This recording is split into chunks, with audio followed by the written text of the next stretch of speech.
we have more days behind us than we have ahead of us this year. I'm in my 50s. I'm not sure how old you are, but You know what? I don't have no problem with that. Next week, the 11th of this month, I'm gonna be 66. oh, God's been good. Good. Yeah, I'm the grandfather. There you go. Well, you see, we don't have many days ahead of us. We have more days behind us than we have ahead of us, and they have more days, in theory, ahead of them than they have behind them, for the most part. So from a point of wisdom, and age doesn't really describe wisdom, and that's why I'm saying, I'm talking to you for the time that we've been talking. You appear to be a man that has some wisdom based on your experience in being a protector, and that's exactly what you are, and a hero, in my opinion. Well, The heroes, and see, what I'm trying to get across is what are heroes? What should they be? What do they look like? Every hero doesn't have a badge. Every hero doesn't have a gun. Every hero just doesn't work in politics. It's not a doctor. Every hero is not a fireman or one of the more common roles that you would think. He's not running up But and the down first line of defense, kind of like what Brother Algie is, the first line of defense is probably just a school teacher. Maybe a person that just simply goes to a 9 to 5 every day. Maybe even work at a hardware store. But he or she, they're there for their family to the greatest capacity they can be. Those are heroes. So with that, with us understanding what the heroes are, talk to our youth. I want to say what our youth in particular. We've talked about the values. We've talked about heroes who should be identified as heroes and who should not be.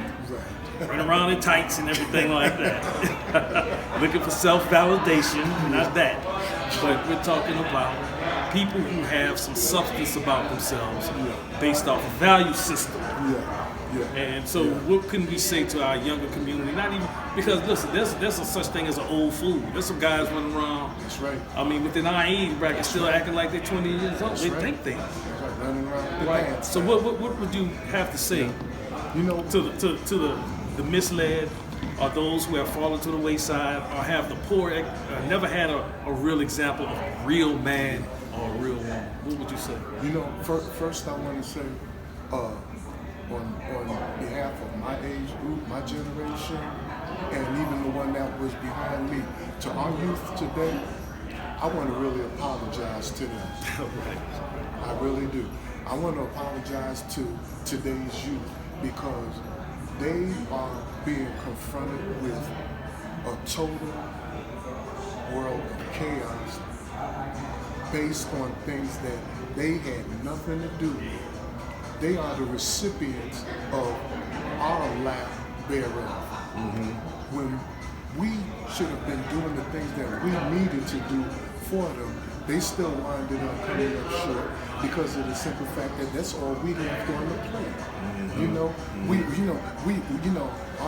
The adults today are so quick to turn out to look at them.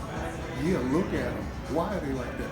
Why are they like that? So wait, did we abandon responsibility? We totally abandoned it. Well, let me retract. We didn't totally abandon responsibility, but we did enough to leave more damage than should have been done. Because there are still some of us out here today, there's still some adults out here today that are willing and even able to try to help the youth. But today's youth, because they are who they are today, man. Look, this new millennium, their mindset is the same type of mindset we had when we was back in our days, at the beginning of hip hop and all that other kind of stuff. You know what I'm saying?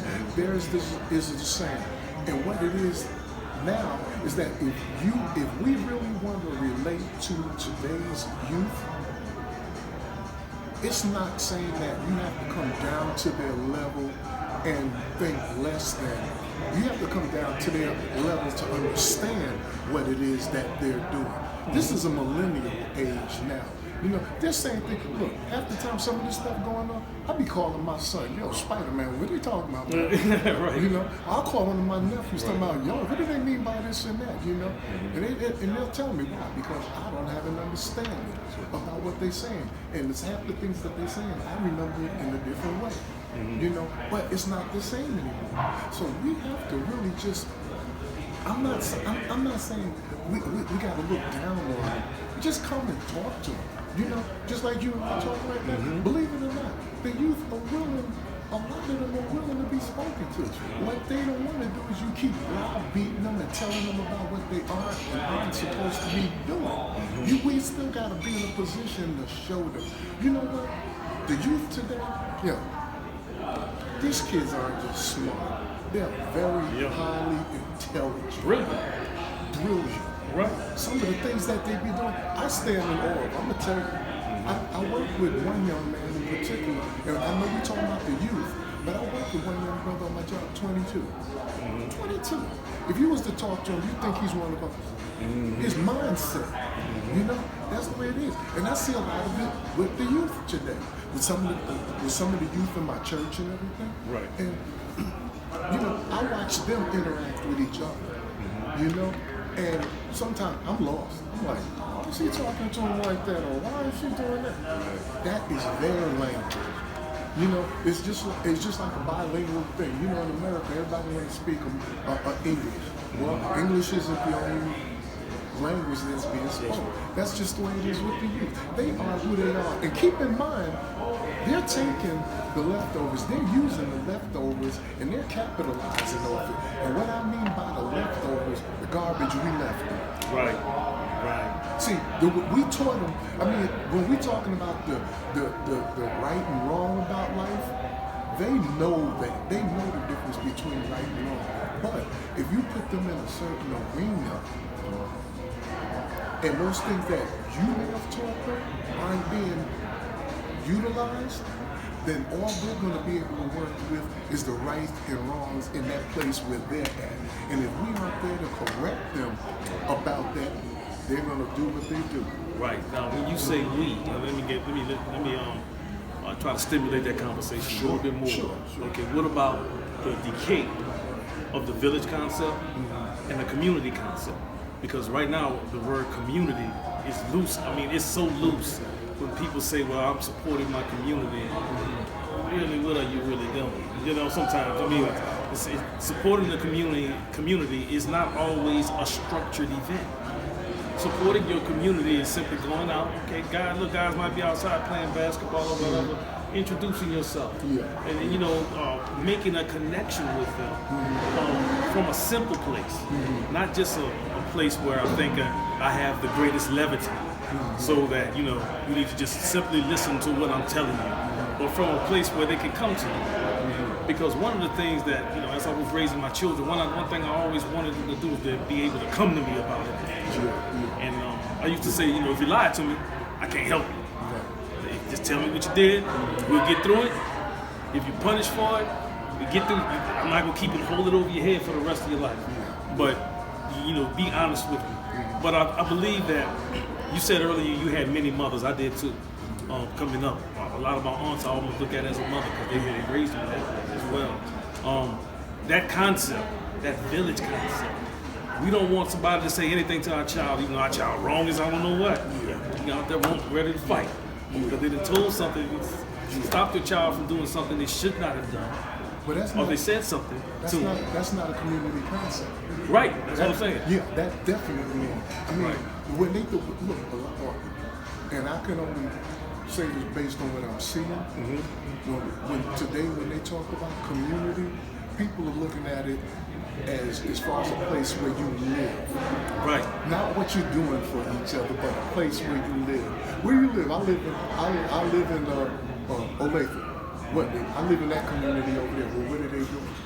That's another different story. Right. Hey, you see, well, let me try to drill it in a little deeper. When people, like you see some, in particular a professional, maybe basketball player, a person of professional sports image, and they say, I give a community service by giving back to this or donating to that. That's very far away from the real issue.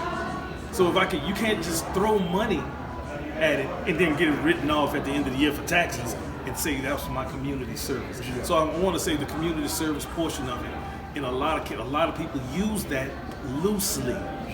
Any kind of community service really is going to be grassroots, where you are in the trenches with the people. And being a combat veteran, a frontline soldier, you know, when a general would say something, I was like, man, he's so far from the fight, he don't even know what he's talking about. All he's doing is giving directions, but he's not here in this foxhole. He's not in this tank position. He's not right there when I'm looking at the enemy. He don't understand that particular type of intimacy. So community service, like you said, like what you do, Algernon Radio, is, you know, you're out there ministering to thousands of people from that particular platform. And you're getting feedback from people. It might be crazy, but it's crazy people out there. That's all right. You got to deal with it. I accept crazy too. And that's part of the community. So in the community, you deal with the crazy people too. So-and-so who wasn't right, that's okay, but we still watching out for them. Yeah, that's right. We ain't gonna let nothing happen to them. That's right. Oh, so-and-so, we know this one here, but we ain't gonna let nothing happen to them. Yeah, Okay, something happened with your child, the mothers knew each other, or can you talk to them? Like, after you corrected them, I'm gonna tell your mama. Right. And they be like, whoa, wait a minute. Okay, Miss Ann said she gonna tell mama. See, we don't have that. No, And so, but when we did abandon that, we put the children, the generations, we put them at risk of making mistakes without correction. One of the things, and I'm in agreement with everything you said. One of the things I try to do, I may do it, but I want to try even more, is not even just through Algernon Radio. See, because through Algernon Radio, I'm sitting back, I'm doing what I do, you know, it's mechanical, you understand what I'm saying? But one of the things that I've also had the opportunity to do since I've been out here, you know, because we're talking about the community, is actually get up and get out here and be a mentor. You know, going into the schools, you know, talking to these kids, being a mentor to those that are being released from prison, getting out there, you know, having the opportunity to talk to them, you know, because now we talking about guys our age plus younger, as opposed to when we talking about mentoring in the schools, we talking about middle schools and junior high schools and all that kind of stuff, you know. So that type of interaction, you know, $1's fine, you know, thank you very much, you know, sure, we can buy a t-shirt, yeah, you know, but now you want to get out there, you want to have that hands-on, like, hey, young man, what's up with you? Now, you know, their language is limited, even though it's much, you know, I had to learn this, you know, hey, how you doing today? Good. Yeah. So you doing all right in school? Good. All right, let's talk about something good. You tell me something. Then they're looking at you kind of sideways. Now, you know what? They don't really want to open up too much. So what you got to do is you got to start talking about yourself. You got to start feeling your way through. Because you know what? I found out that there's so much more than just good. Right. They really are. You know, but for us, they say I don't want to mislead these old folks. So I'm gonna make it easy on them. Right. Right. So look, we're gonna go ahead and wrap things up once again.